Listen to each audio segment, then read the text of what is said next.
This is what we're worried about. We're worried about these welfare state tipping points.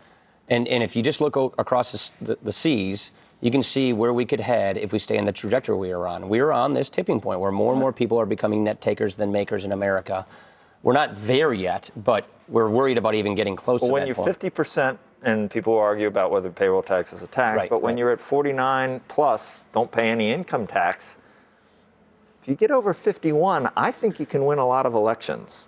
Yeah, so that's our biggest concern. When 51% can elect a Democratic president because they're not paying you're going to, basically, you might as well just close up shop. The premise of our budget, which we call the path to prosperity for a reason, it's having a limited government with economic freedom. The premise of our budget is to fix our welfare state, meaning fix our safety net, so that our welfare system is designed not to keeping people on welfare, but getting people back on their feet. The bridge. The bridge. That's why we're talking about job training. That's why we're talking about scholarships to people who lose their jobs in like auto industry so they can go back to school and get back on their feet. The whole idea is not to have a permanent entitlement class, but to help people who are down on their luck at tough times in their lives, to help people who truly can't help themselves get back on their feet, get back into productive lives so we can have economic growth and entrepreneurialism, so we can have a prosperous country. Now, my biggest fear is because of all this debt, because of all this spending, and because of this kind of redistribution mentality we have pervading Washington, is that we're basically doubling down on that direction. And cradle-to-grave social welfare states simply don't work. Not only is it morally wrong because it saps and drains people of their incentive and will to make the most of their lives, drains them of their potential, but they're just economically bankrupt. So why on earth would we want to even try to replicate these policies? And unfortunately, I think the last 2.5 years or so in Washington, that's precisely where we've been taken. This is why we've offered a different direction. And this is why, yes, the debt limit, we'll probably get, hopefully, a good down payment on debt, but we're not settle these issues. Jared, is a pretty good example of the mindset, of the tax expenditure mindset. We're going to have a referendum in 2012 about what kind of country you want to have in the 21st century. The next 2 to 4 years, that's where we decide, I think, what is America going to be? What kind of people are we going to be? It's scary whether 2010 was like whether we move back the other way from that pendulum, because you had a lot of momentum in 2010 with what happened in the House, but now you've got a lot of seniors saying, "Wow, the Republicans want to take away everything I have." But when seniors are confronted with the facts, when they learn that what our Medicare proposal does is it repeals the Obamacare rationing board, it repeals the rate of Medicare, which Obamacare takes $500 billion from Medicare to spend on other government programs. We end the rate and the rationing, and we preserve the benefit. We make sure that people 55 and above don't see any change in their Medicare benefit. That's a good point. But you got to reform it for the next generation, like we're talking about. It's a plan that works like the one I have. Somebody just wrote in, though. He says, my grandmother, let me get this straight. My grandmother now gets a coupon book from the federal government, and she clips coupons for the health services she needs, or does she get a federally allocated voucher amount, and once she spends her yearly or lifetime amount, she's out of luck? No.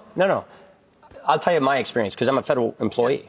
I get a book from the federal government that says, here are your insurance options. Blue Cross, Aetna, Humana, Kaiser, whichever. Pick your plan, and then my employer, you, the federal government, taxpayers, subsidize it. That's what we're saying. Guaranteed coverage options by Medicare. Every year you get additional amounts. They adjust upwards as you get sicker. More for the poor, an extra $7,800 for low-income people that's indexed for inflation. So we're saying you get guaranteed options by Medicare, just like Medicare Advantage works today, like how you go out and buy your supplemental insurance or your Part D benefit, and then Medicare subsidizes it. And this is for the 54 and under crowd. 55 and above, no change at all in your benefits. You keep the current Medicare program, and that's the whole point we're making, which is every year you don't do something to fix this problem, you go truly deeper in the hole, and you won't be able to keep those kinds of promises. So our whole point is let's keep Medicare's promises to people in and near retirement. Let's avert a debt crisis so we can do it now on our own terms. Because literally, if you keep kicking the can down the road, you can't keep making those kinds of promises. You can't shield current seniors. Our whole point is people who've already retired, who are about to retire, the government made them a promise. They organized their entire retirement around this promise.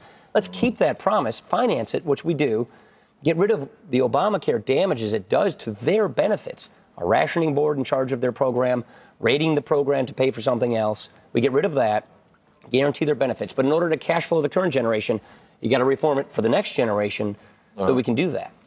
I know Caruso Cabrera has been listening probably patiently. Eurozone finance ministers are not ready to make a decision on additional emergency loans to Greece. CNBC's Michelle Caruso Cabrera joins us from Athens. If you had to be listening to something while you wait, I guess You were okay with a lot of... Oh, yeah. I'm in the land of the kicked can. Yeah, you are. You're the poster child for what we're talking about here.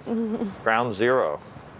Yep. Seniors here are learning that they had 2,200 euros a month, and now they're getting 1,700 euros a month, and they're 80 years old.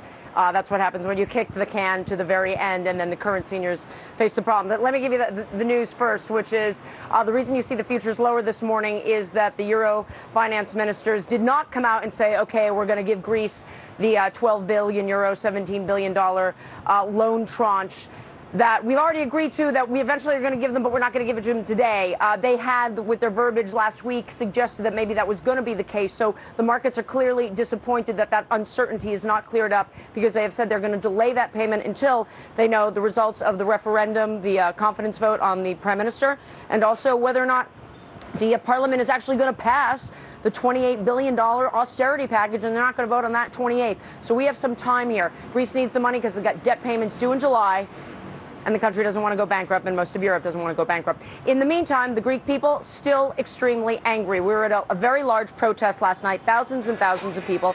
A lot of them were retirees, elderly, that have seen their pensions cut in just the last few months. People who thought they were going to be able to retire earlier and haven't been able to, and are worried. They said, we're willing to work till we're 65. The problem is that companies don't want to hire older people. They're going to hire younger people who are cheaper, so they're worried about having to find a job at the age of 55. So the turmoil here continues. The people here are very angry, and they're starting to get very smart about the fact that the country's never, in the end, going to be able to pay back this debt. And so why should they be suffering so much? I don't think they understand, Joe, that they're going to suffer no matter what, because the cuts have to happen regardless of what the outcome is for the rest of Europe. All right. This is our point. This is our point. Look, the whole point of this budget we put out there is let's preempt that. Right. What happens with austerity is you cut current seniors. I mean, the people who get hurt the first and the worst under a debt crisis are the people who need the government the most, the poor, the seniors. Our whole point is preempt and prevent that. And that's why you have to reform these entitlement programs. That is why you have to see this tipping point coming and prevent it from happening and get us on a better trajectory. Economic growth, job creation, reform these programs, get your spending under control, preempt a debt crisis, and get this country growing again. We know what that road looks like, because all we got to do is have Michelle Carrera-Caruso, who's a good friend of my wife's from college at Wellesley, by the way. She's sitting there in Greece telling us this is what austerity happens. People in the streets seeing their pensions get cut while they're retired. This is precisely what we are trying to prevent here. And unfortunately, the political paralysis we have in America is preventing us from being able to do that. So right now, our hope is to get a down payment on this situation. And then we're just going to have to make a decision in this country, what kind of country we want to have.